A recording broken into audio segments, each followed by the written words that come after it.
Dokan, le poète du XVIIIe siècle, le saint François d'Assise du bouddhisme, qui savait parler aux plantes, aux insectes, aux oiseaux, était connu dans tout le Japon pour sa sagesse et l'efficacité de ses kitto.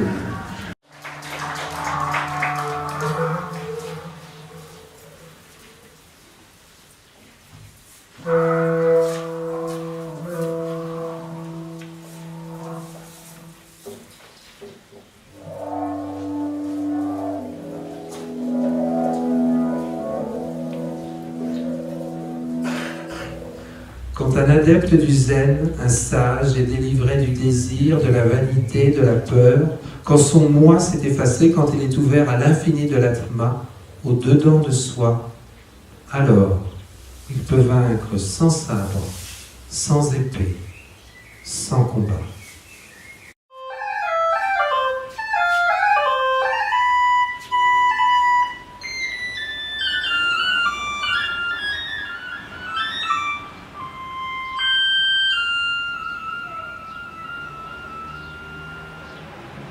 Soudain, l'un d'entre eux remarque le samouraï silencieux, le nez dans son écuelle, et les deux sabres magnifiques posés à côté de lui.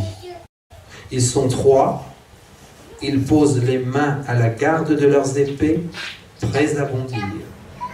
À cet instant, le noble samouraï soulève négligemment la baguette qu'il tient dans la main droite, et d'un geste coupant et net, vif comme l'éclair, clac, clac, clac, il abat 3 mouches qui bourdonnaient à ses oreilles.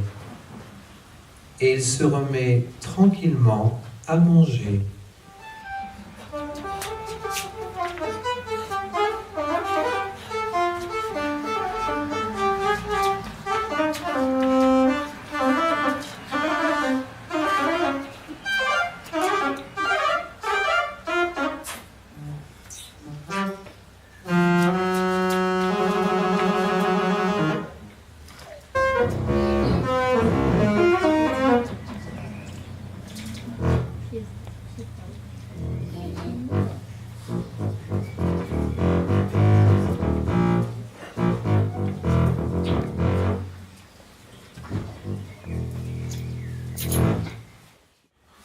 Je cite, « Les scientifiques du comité des cibles préféraient aussi Kyoto parce qu'elle accueillait de nombreuses universités et qu'ils pensaient que les habitants seraient plus à même de comprendre que la bombe atomique n'était pas juste une arme de plus, mais qu'elle constituait quasiment un tournant dans l'histoire de l'humanité. » Fin de la citation.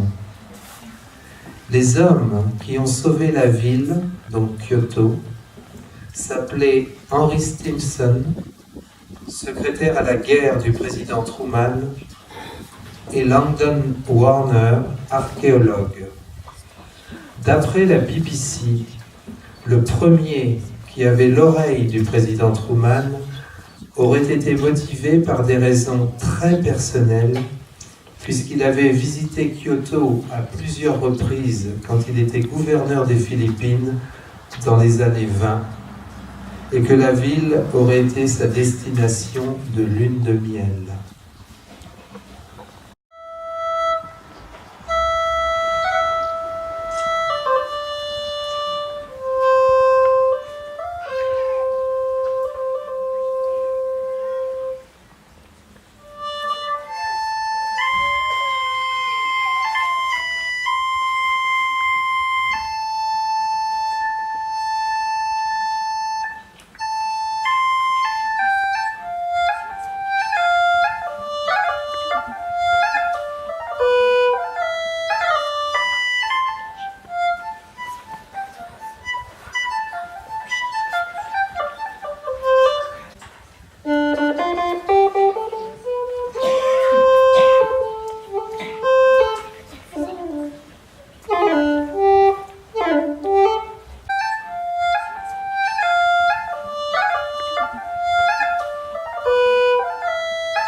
Chaque fois, je me dis, hey, lui, il peut pas.